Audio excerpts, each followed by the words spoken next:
O vento cortante de julho atravessava a varanda da casa de pedra como lâmina, quando Antônio Valença entrou na sala iluminada por lampiões e encontrou a cena que não deveria existir em nenhum lugar do mundo civilizado.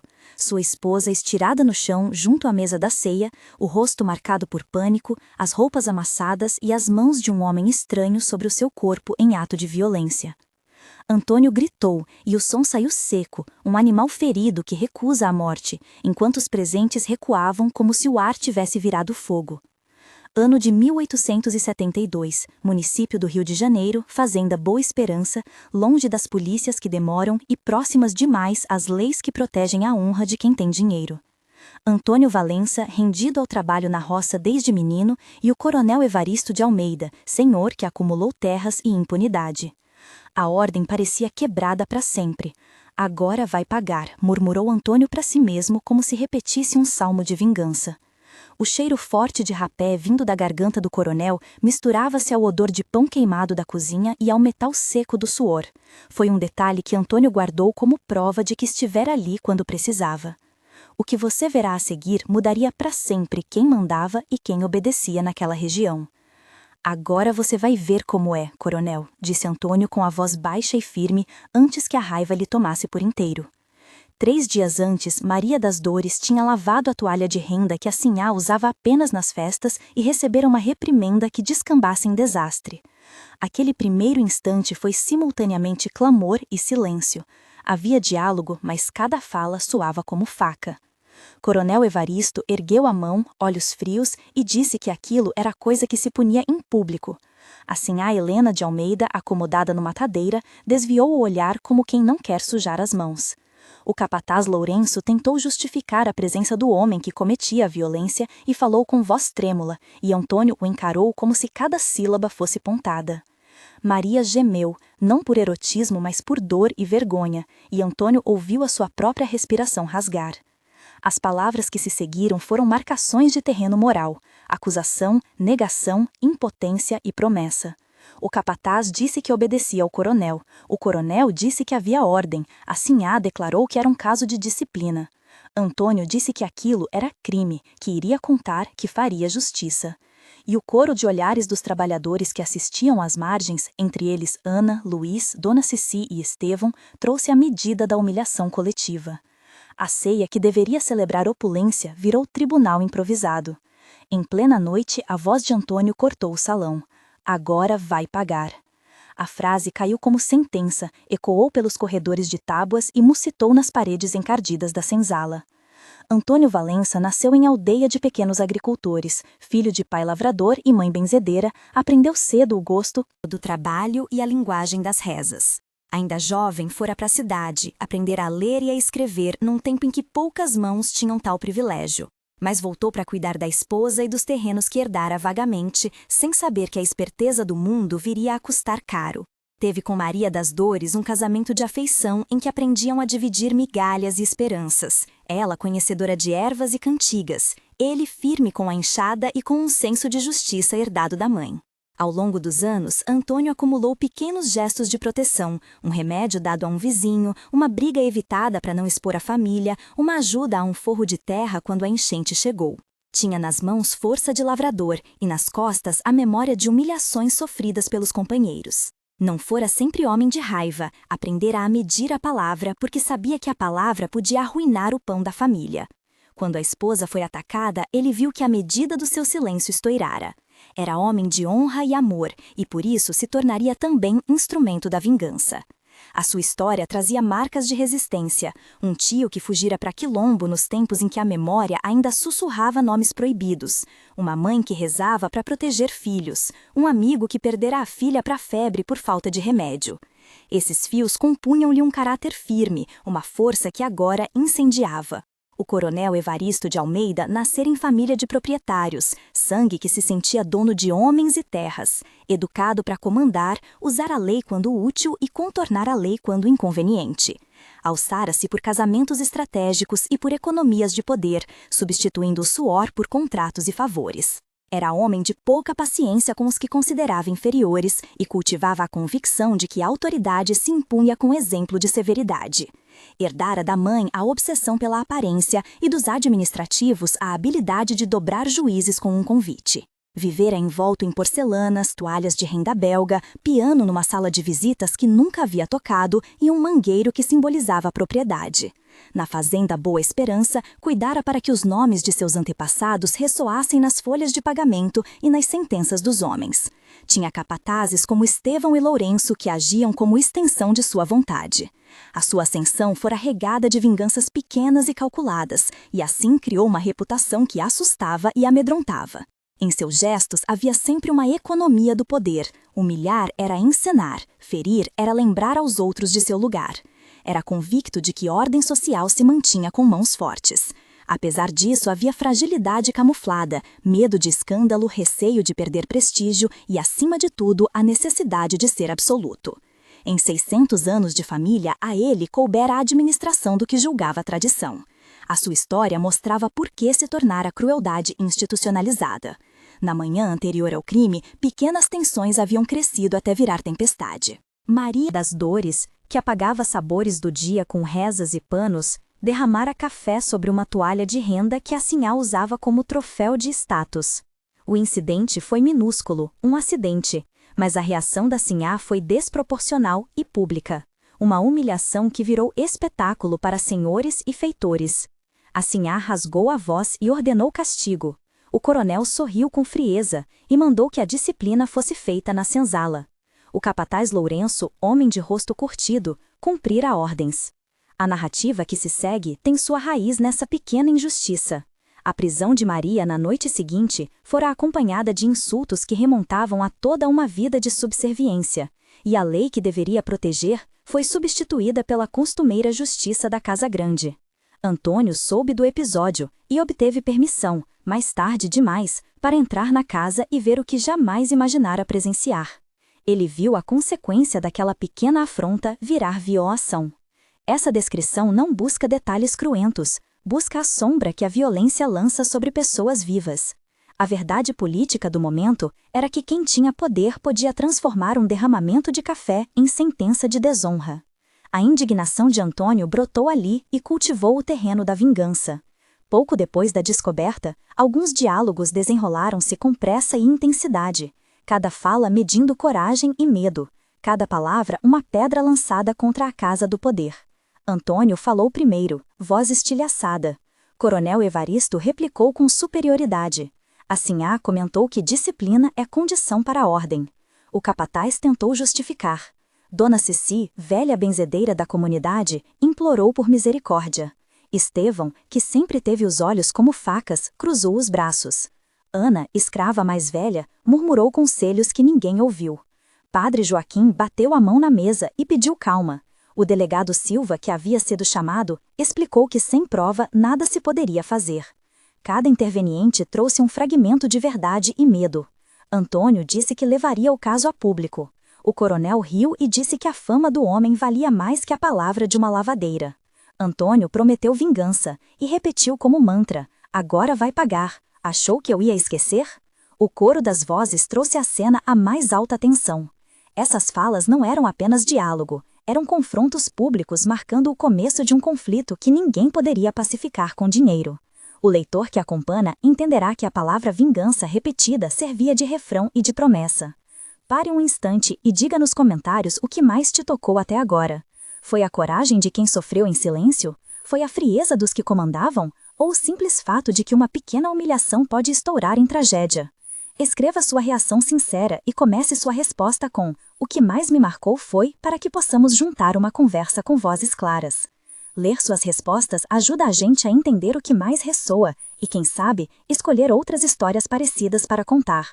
Marque alguém que precisa ouvir essa história e compartilhe "O que mais me marcou foi" para que possamos juntar uma conversa claras. Ler suas respostas ajuda a gente a entender o que mais ressoa e, quem sabe, escolher outras histórias parecidas para contar.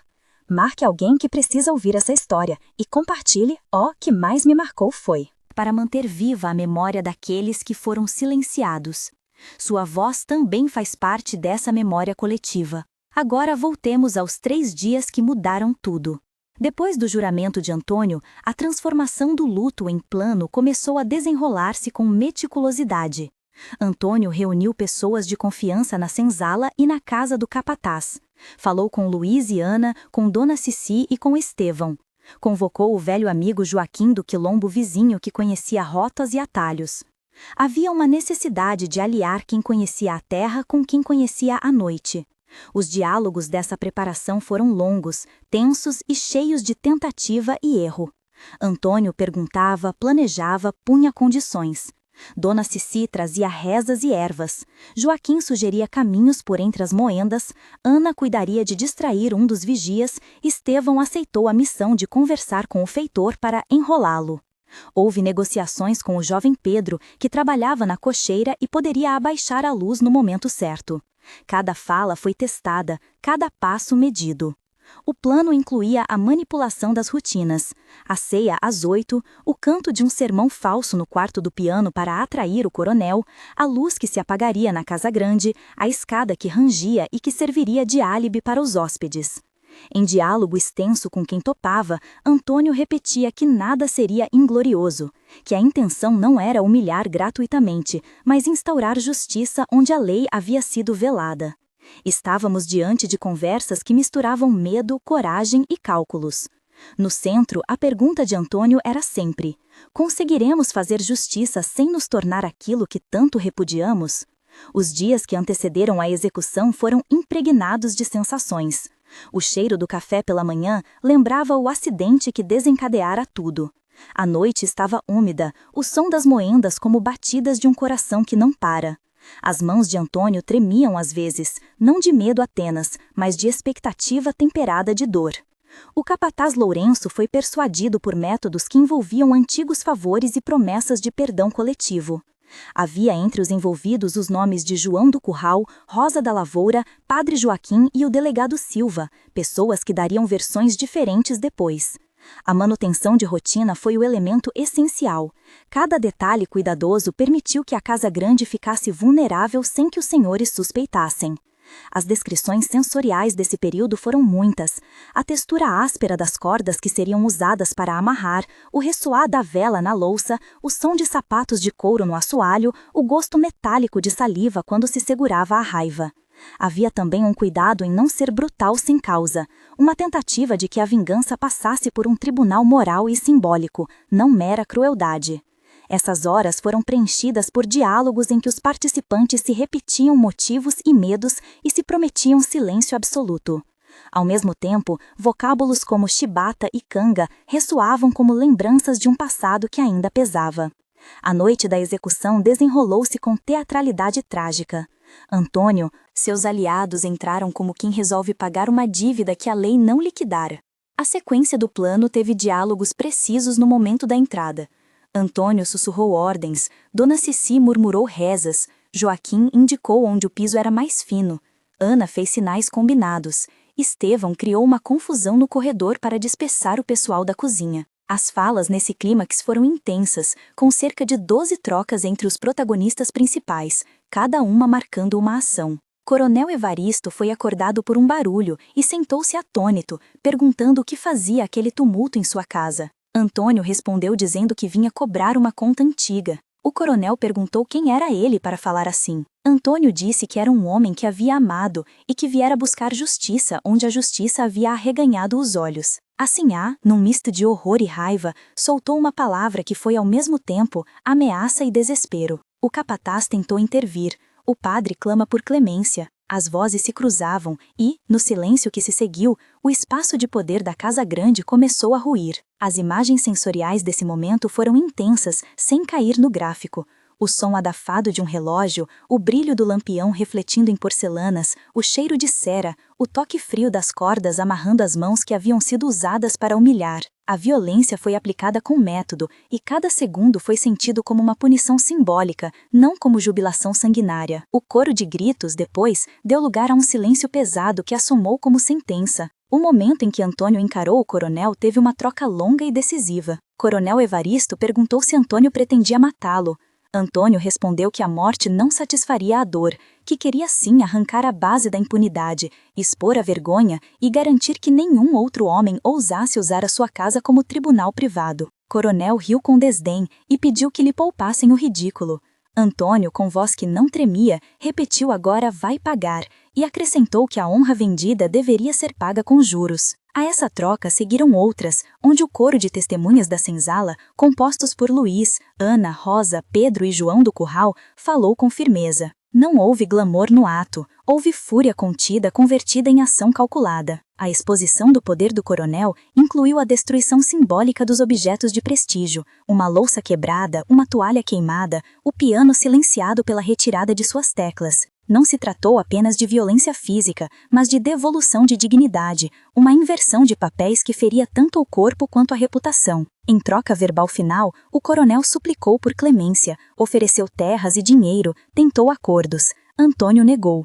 A sentença era moral e histórica. A Casa Grande deixara de ser altar para se tornar crônica da queda. Houve momentos de tensão máxima que merecem ser desenvolvidos para que o leitor sinta a profundidade do embate. Primeiro momento, o instante em que Antônio corta a luz, a sala mergulha em escuro absoluto por segundos que parecem eternos. O som de talheres caindo, de vozes interrompidas, de passos correndo, cria um vácuo de tempo onde a coragem e o medo se definem. Nesse silêncio, o plano toma forma e o povo presente decide sua parte. Segundo momento, a confrontação frontal com o coronel, quando as acusações verbais se transformam em demanda de reconhecimento público e a casa inteira parece oscilar entre a ordem e o caos. Terceiro momento, a chegada inesperada do delegado Silva, que havia sido avisado por aliados do coronel, trazendo uma ameaça de intervenção legal, e a maneira como Antônio e Dona Cici lidam com isso com astúcia, desviando a atenção e forçando o delegado a assistir à punição simbólica. Cada um desses momentos durou o que parecem minutos dilatados, e em cada um o leitor verá detalhes sensoriais como o sabor da poeira na boca, o toque áspero das cordas, o ruído de um vidro se estilhaçando. Esses momentos não são gratuitos, são pontos de virada onde a história se decide. Quando a noite acabou, a farmácia do poder mostrava suas consequências. O episódio foi conduzido com certa disciplina pelos que participaram. Havia um cuidado em documentar para que nada se perdesse. Bilhetes foram escritos, testemunhos foram combinados, certas provas foram escondidas na casa de Dona Cici. Quando, ao amanhecer, o rumor correu pela região, a versão pública que sairia nos dias seguintes seria uma versão atenuada, mas entre os trabalhadores e vizinhos a história era outra, mais crua, mais justa. Houve investigações de campo, visitas do delegado Silva e relatos colhidos em termos jurídicos. Procedimentos forenses rudimentares da época foram descritos com precisão possível. O registro de ocorrências consistiu em depoimentos por escrito, reconhecimento facial aproximado, coleta de objetos perfumados e roupas danificadas etiquetadas como evidência, todas papeladas lacradas com assinatura de testemunhas locais e com a presença do escrivão municipal. Essa descrição do processo visava garantir verossimilhança histórica e mostrar o contraste entre a justiça escrita e a justiça aplicada na noite. O delegado tentou montar inquérito, mas a influência do coronel sobre alguns oficiais e a economia de favores dificultou o andamento. Em meados, a opinião pública dividiu-se, uns apoiavam a vingança como justiça necessária, outros temiam o retorno da violência. A repercussão da noite foi rápida e transformadora. Trabalhadores da fazenda, vizinhos e pessoas de vilas próximas comentaram em vozes tristes e altas. Foram nomeadas várias figuras secundárias nas rodas de conversa e nos relatos: João do Curral, Rosa da Lavoura, Pedro da Cocheira, Padre Joaquim, Delegado Silva, Estevão Capataz, Dona Cici Benzedeira e Ana Velha da Senzala. Cada nome trouxe uma versão, um detalhe sensorial que consolidava a memória. Voaram versões de que a casa fora saqueada, que o coronel morrera, que a sinhá fugira, que a fazenda perdera valor. A verdade oficial, entretanto, demorou a consolidar-se. Pressões políticas, cartas e subornos tentaram apagar a mancha. Ainda assim, a narrativa popular tomou outra forma. Nasceu uma lenda que, circulária nas feiras e terreiros, nas rodas de capoeira e nas rezas de noite. A história transformou-se em refrão. Achou que eu ia esquecer, repetiam alguns, enquanto outros murmuravam, agora vai pagar como oração de fim. O epílogo da história exigiu tempo para se assentar e foi dividido em 3 momentos que mostram a transformação social e a sedimentação do mito. Um mês depois, as coisas ainda cheiravam a fumaça e a louça quebrada estava empilhada num canto como prova muda. A fazenda continuava funcionando, mas o espírito da casa mudara. Trabalhadores que antes acorriam para suplicar, agora andavam com a cabeça erguida. O coronel ainda comandava, mas havia sombras nos seus passos e visitas menos frequentes. Alguns comerciantes começaram a recusar negócios diretos com ele por medo de boicote. A memória da violência cometida contra Maria das Dores corria de boca em boca, e os nomes de quem participara na vingança eram sussurrados em admiração. O clima social registrava um novo equilíbrio, onde a autoridade era questionada com mais facilidade. Pessoas antes passivas discutiam em praça quem teria tomado a iniciativa. A aldeia notava que mesmo as coisas com aparência de permanentes podiam ruir. 3 meses depois, a transformação tomara contornos institucionais. A fazenda Boa Esperança fora oferecida em venda discreta. Palacetes vizinhos se afastavam e o valor negociado estava abaixo do esperado. Havia nos papéis resquícios de má vontade e pressões que deixavam rastros. Uma assembleia de lavradores e pequenos proprietários começou a discutir a formação de um sindicato informal, um arranjo de ajuda mútua, porque a ação de Antônio provara que a resistência era possível. Padre Joaquim organizou celebrações de gratidão para Maria das Dores, que voltara a caminhar entre as pessoas com passos mais curtos, mas olhos firmes. A versão oficial continuava a tentar minimizar o ocorrido, mas agora, perante a comunidade e alguns jornais regionais, o episódio ganhava outra versão, uma que apontava para a reforma de relações de poder e para maior cuidado com as práticas de punição privadas. 6 meses depois, a história já se transformara em lenda viva. Nas rodas de capoeira e nas cantigas de trabalho, voltava o nome de Antônio como símbolo de quem se levanta e paga a conta da vergonha.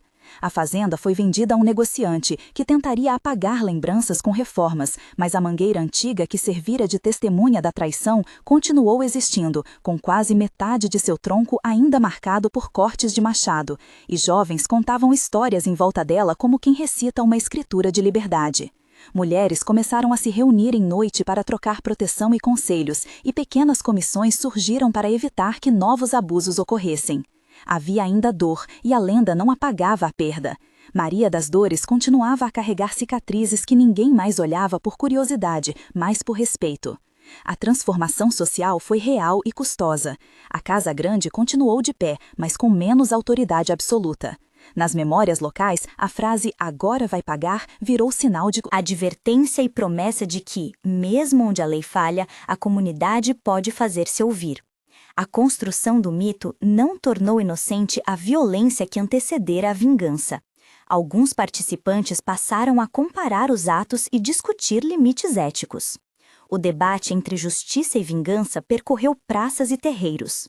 Para alguns, a conta foi cobrada do jeito certo. Para outros, a lição trouxe custos colaterais. Ainda assim, a memória coletiva preservou o episódio como ensinamento. Em última instância, a história de Antônio e Maria virou canto de resistência e preocupação com direitos humanos de época. Concluo este relato repetindo a frase que ecoou desde o começo: agora vai pagar. A conta foi cobrada, mas o preço sempre traz marcas. Se esta história mexeu com você, inscreva-se no canal para ouvir outras narrativas que resgatam vozes silenciadas e que tratam de temas de justiça e memória. Compartilhe este vídeo para que mais pessoas conheçam como a coragem de poucos pode mudar o curso de muitos. Lembre-se, todo homem e toda mulher tem direito sagrado à dignidade.